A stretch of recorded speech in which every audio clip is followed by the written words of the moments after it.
Perempuan itu lebih rentan mengalami cemas daripada laki-laki. Mengapa demikian? Simak nih jawabannya. Jadi pada dasarnya kebanyakan kasus pasien cemas itu terjadi pada perempuan dibandingkan laki-laki.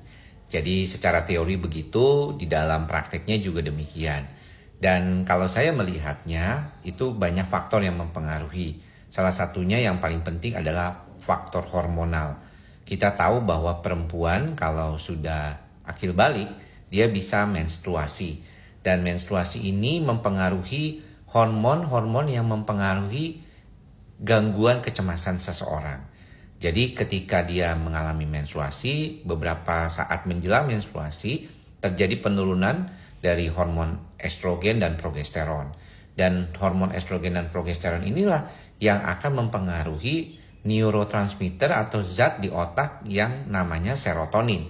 Serotonin kita tahu dia punya cara untuk membantu kita semuanya itu untuk lebih merasa happy, merasa senang ya, menjadikan lebih kita konsentrasi juga. Begitu juga dopamin ya di otak juga membantu kita untuk bisa berpikir dan juga merasakan kebahagiaan.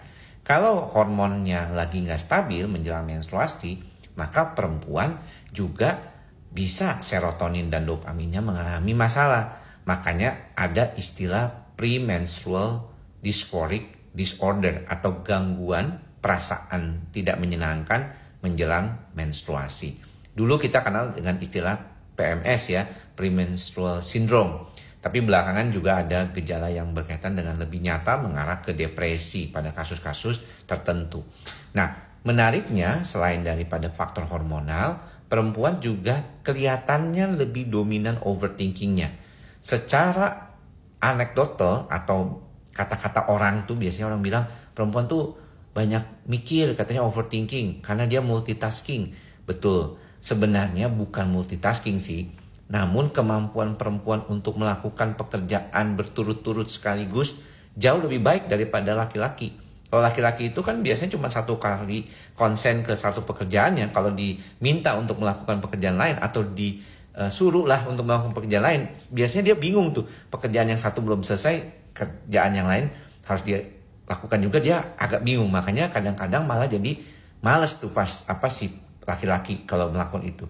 Sedangkan kalau perempuan, dia bisa tuh melakukan pekerjaan sekaligus berurutan gitu. Misalnya dia gendong anak, masak, sambil ngeliatin anaknya yang lain yang masih balita misalnya. Itu bisa dilakukan. Sedangkan laki-laki jarang bisa begitu. Nah, kondisi seperti ini juga yang membuat perempuan lebih mudah mengalami masalah-masalah seperti itu. Jadi perlu diperhatikan sama teman-teman, kecemasan memang lebih sering terjadi pada perempuan. Dan tentunya juga support system pasangan tuh harus membantu. Kalau tidak susah nantinya, kasihan ya perempuannya. Dibiarkan sendiri mengalami gangguan cemas dan tidak dipahami oleh orang-orang sekitarnya. Sebagai pasangan, suami atau pasangannya juga harus membantu supaya lebih stabil dan cepat sembuh. Oke?